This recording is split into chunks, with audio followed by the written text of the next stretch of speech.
There's some bad weather out there. Coast to coast, down south, Midwest. People are talking about storm formations, heavy snow, blizzards, whiteout conditions, even flooding in some areas.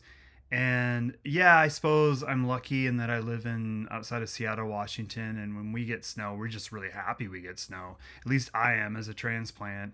I am not a fan of just dark, dark weather and rain, cold rain, like November rain, December rain, January rain, and the darkness that comes with living here. I like snow. I like things to brighten things up a little bit. I love living in California and Bay Area where we never got snow. I mean, once in Oakland, you could kind of see it in the hills, but I did miss it, and now I love it when you get it here in Seattle. So we're waiting tonight, tomorrow, maybe possibly over the weekend. Temperatures are plummeting. Our highs are going to be in the 20s tomorrow, which is pretty low for this area. And with it might come some snow tonight. We'll see, possibly tomorrow or, like I said, over the weekend. But we look forward to it. I mean, people drive like idiots. You have to stay home, so you have to get, make sure you got your groceries and something to drink and some good music to play. I mean, I think there's just music that's made to be played when you're kind of stuck indoors, and especially if you're looking out at a winter landscape. One record that comes to mind immediately is the one behind me. It may say Kid A Amnesiac, which I think is such a terrible pressing. We won't go into that. I don't usually talk about pressings too much, but I do not recommend what's behind me. Get the albums individually. But Kid A, I think, is a great winter choice. Put on when you're stuck in a snowstorm. Not only does it look like a continuation of what you might see outside. Maybe you're not looking at really intense mountains covered in snow, but you can use your imagination. It might continue from what you see when you look out your window. But this is a icy cold kind of synth record, them trying new things. It's kind of very brooding, atmospheric, intense, and there's storm formations that are coming in that could be pretty intense. So Kid A, I think, would be a good choice to put on the turntable. Another one that immediately comes to mind is one that I don't have on vinyl, but I've listened to a few times. Never fully gotten into it, although I listened to it for quite a bit before I did this video, and that is Kate Bush's 50 Words for Snow. I mean, it's evident just right in the title. It can definitely bring you in, too, I think, to that kind of world, especially if you're, cozy inside and you're drinking hot chocolate or something boozy, something warm, or even a dark beer. I happen to really like porters and stouts this time of year, and there's one that Seattle Fremont Brewery makes that I really like. So I will probably have one of those tonight as I look out, but maybe something warm too. But anyway, there's that 50 Words for Snow, especially if you pull out the lyrics and you get into it a little bit more. I mean, it's singing about weather-related, snow-related topics as well. The other one that I want to mention that I don't have behind me is Sigur Rós Records. All of them probably would work. I'm thinking the first two. I guess is Born. I'm probably saying that horribly wrong. It sounds more like a Wilco record the way it came out of my mouth. The very first record they did, the one that's blue and has like the fetus on it, it would work. It's excellent. For me, that one reminds me of summer just because I got turned on to it. I remember quite clearly playing it in the car on the way to see Radiohead in the summer of 2002. So that always reminds me of summer. So, that one doesn't really work for me, but the one that is self-titled with the parentheses totally works. It just seems like perfect winter landscape. They're an Icelandic band, not too dissimilar sound-wise from some of the more atmospheric things that Radiohead is doing on Kid A. And there's something wonderful about knowing not knowing exactly what he's singing.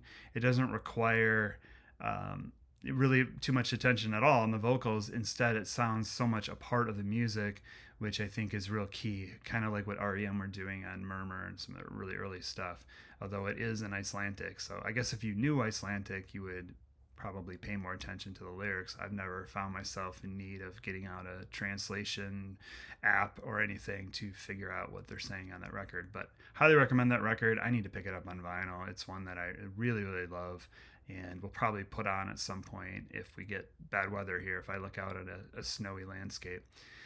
Some others that I'd recommend for different reasons. This one for sure, just because it reminds me of a particular winter. And, got me into the band. I was, let's see, it was the winter of '96 into '97. I was working as a label rep for Caroline Records, and I knew some people that were obviously locally in the music industry. This is when I was living in Minneapolis, and my friend from the Electric Fetus, Dawn, would sometimes give me promos, and she gave me this promo behind me of Wilco being there. So I already knew of Wilco. I saw them open up for Pavement. I must admit I didn't pay a whole lot of attention to them. They were the band for me that sang Box Full of Letters, which I thought was an okay song. I knew he had been in Uncle Tupelo, and I would hear a lot. We had really good radio stations in Minneapolis, and I remember hearing Passenger Side a lot on the radio, and I learned to like that stuff. But when this album came out, everything changed for me. And the story of her giving me being there is really like a vinyl love story. I was buying vinyl, but not too much new vinyl. Most of the vinyl I was buying was to satisfy my curiosity to hear all the Rolling Stones records and all the Led Zeppelin, all the Beatles and Bob Dylan. You name a classic rock artist. I didn't want to pay $15.99 for every single CD, but I wanted to hear It's Hard. I wanted to hear Emotional Rescue. I wanted to hear John Wesley Harding. So I was buying them on vinyl when I could find them. But I got this copy, and it's just like a 70s kind of thing, right? It's just this double record. You weren't seeing much of them, so that was really intriguing rather than a double CD. And I was captivated right away. And I saw Wilco live, I think twice over that winter of '96 going into '97, and we played this record to death, me and my roommate. So I will always remember this record and associate it with that time. I still love this record, but if there's a time this year when I'm going to put this record on, it's probably going to be when there's stormy, kind of wintry weather, stuck inside, looking outside of the nice wintry landscape, hopefully here, with a cup of coffee or something stronger. Like I was saying, this might come on the turntable. Next up for me is now Nebraska, Bruce Springsteen. Now, why do I have Nebraska? I mean, it's kind of a snowy landscape, but that's not the reason. The reason is in the winter, I think I'm drawn more to singer-songwriter records too. Not that I don't normally listen to this stuff, I do, but I lean a little closer in. It's good story time music. It's good story time season where you're indoors. You can really have your attention focused on something. If you're living in I don't know, Buffalo, New York, and Minneapolis, Minnesota, or I don't know what city's getting hit the hardest these days, you might not be able to go anywhere. And what better thing to do than to put on a record and just really dive in, and they create their own little world. And a lot of times you just have that attention, or at least I do, that I normally wouldn't have in some seasons when the weather's really nice, I'm doing a lot of things, I'm more active. These are introspective records, Nebraska and the other two that I'm going to show, and I think they're great winter listening records.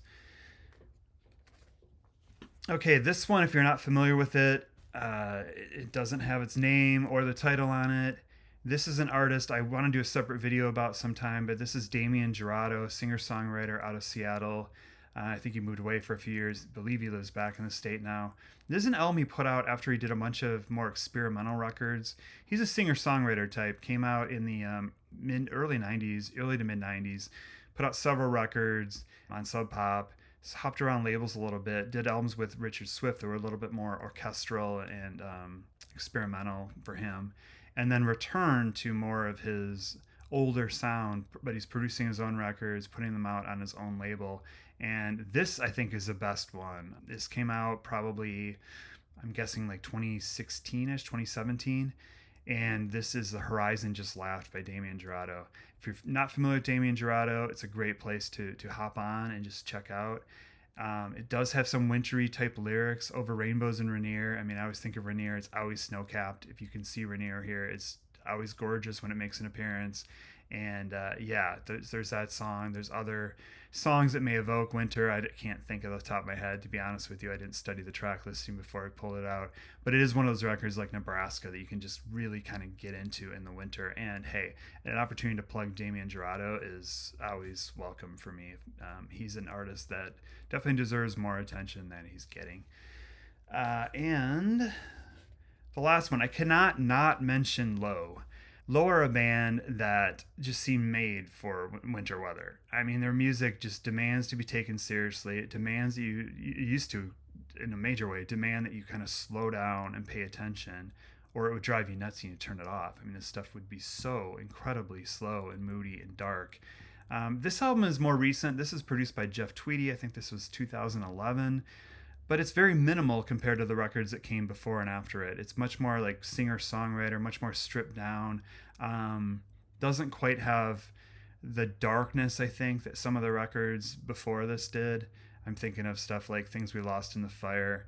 It's not like a career highlight for them. It's called The Invisible Way. And I think the songs are really solid, and I'm putting it in here not just to plug Low as being a great, great band to listen to in the winter, but also to maybe give this record a second chance for people that do know Low. I played it recently, and yeah, it was kind of a cold fall day anyway, and it sounded really, really good to me. I hadn't heard it in a while. But yeah, play some music. Most of us don't need a reminder to do that, but these are all just great records you can either really connect with that intense kind of listening that comes with the season, or records that really quite do, complement the weather you see outside. Records that demand that you slow down a little bit. I think that's part of it too with all these records. Anyway, that's what I have for this. I also want to mention 2 movies. I never mentioned movies, but I do have 2 movies that always come to mind for winter for me. One is Fargo. The series is great. The new series I absolutely love. But the original movie, the Coen Brothers movie that came out in 1996, which I was going to be an extra in, I think. I filled out all the paperwork, and they were going to call me, but they ended up shooting it somewhere else. North Dakota, because they didn't get enough snow. The other one that I would recommend, a movie, just especially if you're just stuck inside and it's like snow is piling up, is Let the Right One In. The original German version of that movie is so good. Such a good, interesting take on the vampire / horror genre, and one that I absolutely love. So never really plug movies. Probably won't return to doing that too much, but those are 2 movies too that you could put on if, I don't know, my recommendations aren't quite hitting hard enough.